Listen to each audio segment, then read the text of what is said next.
Bonjour les élèves, regardez, on a une science de conjugaison, le conditionnel présent. Regardez ici, on a la phrase A, être vrai de moins en moins des moments du calme pour se relaxer. La deuxième phrase, nous prendrions une douche une fois par semaine.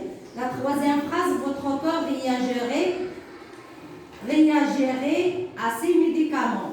La dernière phrase, je sortirai de l'hôpital bientôt. Regardez maintenant, on va chercher l'infinitif de chaque verbe.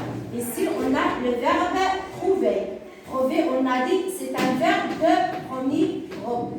Pour le deuxième verbe, prendrions, c'est le verbe prendre. C'est un verbe de troisième groupe. Pour le verbe réagirait, c'est le verbe réagir. Réagir, c'est un verbe de deuxième groupe.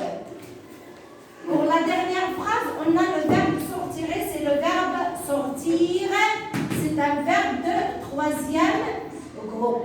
Regardez, quelle est la terminaison de ces verbes-là? Regardez, on a la terminaison de ce verbe AIT, ici IONS, ici AIT, ici AIS. Regardez quel est le ton qui possède la même terminaison. On dit ici l'imparfait. Mais ici, on entend la lettre R plus la terminaison de l'imparfait. On dit que ce ton-là, on l'appelle le conditionnel présent. Qu'est-ce que ça veut dire le conditionnel présent? C'est-à-dire pour les verbes de premier et deuxième groupe, on laisse le verbe à l'infinitif et on ajoute la terminaison de l'imparfait.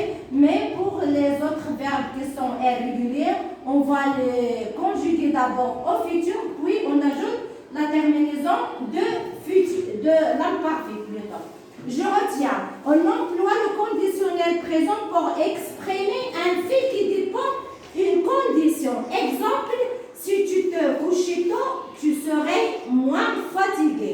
Pour demander quelque chose poliment, exemple, pourrais-je vous aider?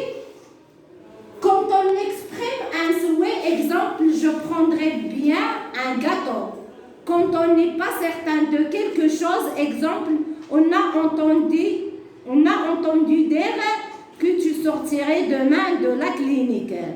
Pour former le conditionnel présent, on a dit qu'on ajoute au radical du futur les terminaisons de l'imparfait. AIS, AIS, AIT, EONS, IEZ, AIENT. Par exemple, on a le verbe aider, on a dit pour les verbes de premier groupe, on laisse le verbe à l'infinitif et on ajoute la terminaison de l'imparfait. J'aiderai, nous aiderions. Pour le verbe de deuxième groupe, comme le verbe finir, on laisse le verbe à l'infinitif et on ajoute la terminaison de l'imparfait. Tu finirais, nous, vous finiriez. Pour le verbe aller, on a dit aller puisque c'est un verbe qui se termine par ER, mais c'est un verbe de troisième groupe parce que c'est un verbe irrégulier qui change du radical. D'abord, on va le conjuguer au futur et on ajoute la terminaison de l'imparfait. Elle errait. Maintenant, on va passer à un exercice d'application. Conjugue le verbe entre parenthèses au conditionnel présent. A. Tu se lavais les mains. B. Vouloir vous consulter un médecin. C. Nous garder de bons souvenirs de cette région. D. Je choisir un dentifrice offrir. Et bonne chance.